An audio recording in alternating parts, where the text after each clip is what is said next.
اعوذ باللہ من الشیطان الرجیم بسم اللہ الرحمن الرحیم۔ ناظرین و سامعین السلام علیکم۔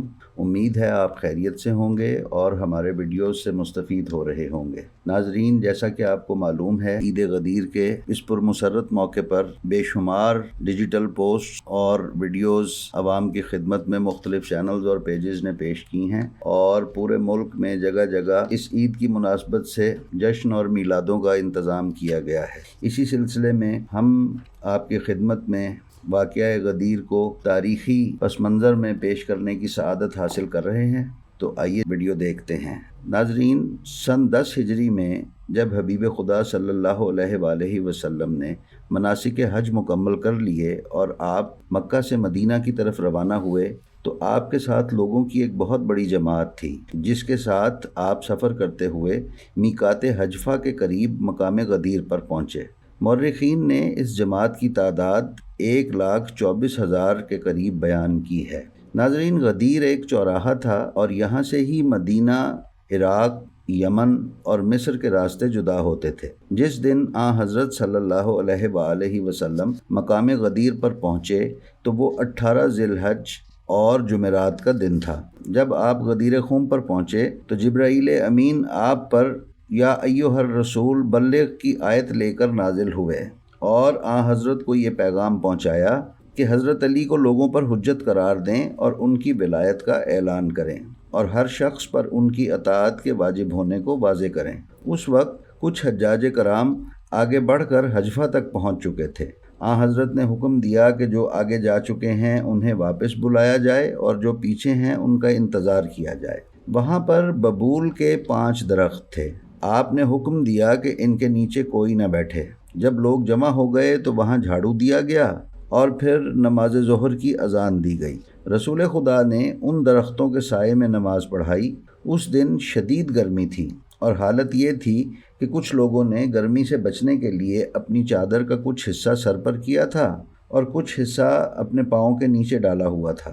رسول خدا کے لیے ایک کیکر کے درخت پر چادر ڈال دی گئی تاکہ آپ صلی اللہ علیہ وآلہ وسلم سائے میں رہیں۔ آپ نے پالانوں کا منبر بنوایا۔ ناظرین، پالان اونٹ پر سواری کرنے کے لیے لکڑیوں کے نشست نما فریم کو کہتے ہیں۔ پھر آپ صلی اللہ علیہ وآلہ وسلم نے بلند آواز سے یہ خطبہ ارشاد فرمایا: تمام حمد اللہ تعالیٰ کے لیے ہے، ہم اس سے مدد چاہتے ہیں اور اس پر ایمان رکھتے ہیں اور اس پر توکل کرتے ہیں، اور ہم اپنے نفوس کی برائیوں سے بچنے کے لیے خدا کی پناہ چاہتے ہیں اور اپنے اعمال کی برائیوں سے بچنے کے لیے اسی سے درخواست کرتے ہیں۔ وہ جسے گمراہی میں چھوڑ دے اس کے لیے کوئی ہدایت کرنے والا نہیں ہے، اور جسے وہ ہدایت کرے تو اسے کوئی گمراہ نہیں کر سکتا۔ میں گواہی دیتا ہوں کہ اللہ کے علاوہ کوئی معبود نہیں ہے، اور یہ کہ یہ محمد اس کا عبد اور اس کا رسول ہے۔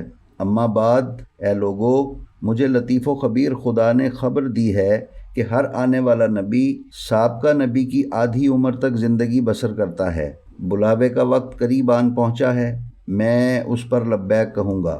مجھ سے بھی پوچھا جائے گا اور تم سے بھی پوچھا جائے گا، بتاؤ تم کیا جواب دو گے؟ حاضرین نے کہا: ہم گواہی دیں گے کہ آپ نے ہم تک خدا کا پیغام پہنچایا اور آپ نے امت کی خیرخواہی کی اور پوری جدوجہد کی۔ اللہ تعالیٰ آپ کو جزائے خیر دے۔ پھر آپ نے فرمایا: کیا تم یہ گواہی نہیں دیتے کہ اللہ کے علاوہ کوئی معبود نہیں ہے اور محمد اس کے عبد اور اس کے رسول ہیں، اور جنت حق ہے، دوزخ حق ہے اور موت حق ہے، اور قیامت نے آنا ہے، اس میں کوئی شک نہیں ہے، اور اللہ اہل قبور کو دوبارہ اٹھائے گا؟ حاضرین نے کہا: جی ہاں، ہم یہ گواہی دیتے ہیں۔ پھر آپ نے فرمایا: خدایا تو گواہ رہنا۔ پھر آپ صلی اللہ علیہ وآلہ وسلم نے فرمایا: لوگو، کیا تم میری باتیں سن رہے ہو؟ سب نے کہا: جی ہاں۔ آپ نے فرمایا: میں تم سے پہلے حوض پر پہنچوں گا اور تم میرے بعد میرے پاس حوض پر آؤ گے۔ میرے حوض کا عرض اتنا ہوگا جتنا صنعا اور بصرہ کا فاصلہ ہے۔ وہاں ستاروں کی تعداد کے برابر چاندی کے پیالے ہوں گے۔ دیکھنا میرے بعد تم ثقلین سے کیا سلوک کرتے ہو۔ ایک شخص نے پکار کر کہا: یا رسول اللہ، ثقلین کیا ہے؟ آپ نے فرمایا: ثقل اکبر اللہ کی کتاب ہے، اس کا ایک سرا خدا کے ہاتھ میں ہے اور دوسرا سرا تمہارے ہاتھوں میں ہے، اس سے تمسک رکھو اور گمراہی سے بچ جاؤ، اور شکل اصغر میری اطرت ہے۔ لطیف و خبیر خدا نے مجھے یہ خبر دی ہے کہ یہ دونوں ایک دوسرے سے جدا نہ ہوں گے یہاں تک کہ میرے پاس حوض کوثر پر پہنچ جائیں۔ ان پر سبقت نہ کرنا ورنہ ہلاک ہو جاؤ گے، اور ان سے دور نہ ہونا پھر بھی ہلاک ہو جاؤ گے۔ اس کے بعد رسول اکرم نے حضرت علی علیہ السلام کا ہاتھ پکڑا اور اپنے ہاتھ سے اسے اتنا بلند کیا کہ آپ کے بغلوں کی سفیدی دکھائی دینے لگی۔ سب لوگوں نے اس منظر کو دیکھا۔ پھر آپ نے فرمایا، کیا تم نہیں جانتے کہ میں مومنین کی جان پر ان سے زیادہ حق کے تصرف رکھتا ہوں؟ سب نے کہا جی ہاں۔ پھر آپ نے فرمایا، من کنت مولا ہو فعلی مولا، جس کا میں مولا ہوں اس کا علی مولا ہے۔ آپ نے یہ جملہ 3 مرتبہ دہرایا۔ امام احمد ابن حنبل کے بقول آپ نے اس جملے کو 4 مرتبہ دہرایا۔ اس کے بعد آپ نے فرمایا، خدایا تو اس سے دوستی کر جو علی سے دوستی کرے، اور تو اس سے دشمنی رکھ جو علی سے دشمنی رکھے، اور تو اس سے محبت کر جو علی سے محبت کرے، اور تو اس سے بغض رکھ جو علی سے بغض رکھے، اور تو اس کی مدد کر جو علی کی مدد کرے، اور تو اسے بے یار و مددگار چھوڑ جو علی کو بے یار و مددگار چھوڑے، اور حق کو اس کے ساتھ پھیر جدھر علی پھر جائے۔ جو یہاں موجود ہے وہ میرا یہ پیغام غائب تک پہنچا دے۔ کچھ علماء اسلام نے غدیر کے مفصل خطبے کو بھی نقل کیا ہے، جیسا کہ طبری نے اسے احتجاج میں نقل کیا ہے، جبکہ زیادہ تر محدثین نے اسے تفصیل کے بغیر نقل کیا ہے۔ جب آپ کا خطبہ مکمل ہوا تو آپ ممبر سے نیچے تشریف لائے اور مسلمانوں کو حکم دیا کہ وہ علی کی خلافت کے لیے بیعت کریں اور انہیں امیر المومنین کہہ کر سلام کریں۔ مسلمان ہر طرف سے بیعت کے لیے آگے بڑھے۔ حضرت ابو بکر اور حضرت عمر رضی اللہ تعالیٰ عنہ نے رسول اکرم صلی اللہ علیہ وآلہ وسلم کی خدمت میں حاضر ہو کر عرض کیا، یہ حکم آپ کی طرف سے ہے یا خدا کی طرف سے ہے؟ آپ صلی اللہ علیہ وآلہ وسلم نے فرمایا، یہ خدا اور اس کے رسول کا فرمان ہے۔ یہ سن کر دونوں حضرات اٹھے اور بیعت کی۔ حضرت عمر نے ان الفاظ سے سلام کیا، اے امیر المومنین، آپ پر سلام ہو، آپ کو مبارک ہو، آپ میرے اور ہر مومن اور مومنہ کے حاکم و مولا بن گئے ہیں۔ یہ واقعہ محدثین و مفسرین اور مورخین میں انتہائی مشہور ہے۔ اس روایت کے تواتر کی وجہ سے اسے اصحاء الاحادیث کا درجہ دیا جاتا ہے۔ جب امیر المومنین علیہ السلام کی بیعت مکمل ہو گئی تو اس وقت جبریل امین حضور صلی اللہ علیہ وآلہ وسلم پر یہ آیت لے کر نازل ہوئے، آج کے دن میں نے تمہارے دین کو مکمل کیا ہے اور تم پر میں نے اپنی نعمت تمام کی ہے اور تمہارے لیے دین اسلام کو پسند کیا ہے۔ تمام شیعہ محدثین و مفسرین کا اجماع ہے کہ یہ آیت غدیر خم کے مقام پر حضرت علی علیہ السلام کی بیعت کے بعد نازل ہوگی، جبکہ اہل سنت محدثین اور حفاظ نے بھی ایک بہت بڑی تعداد میں یہی لکھا ہے۔ اعلان غدیر کے بعد پورے عرب میں یہ خبر پھیلی۔ یہی خبر حارث بن نعمان فہری نے بھی سنی۔ اسے اس کا شدید دکھ ہوا۔ وہ اپنے ناکے پر سوار ہوا اور رسول اکرم کی خدمت میں آیا۔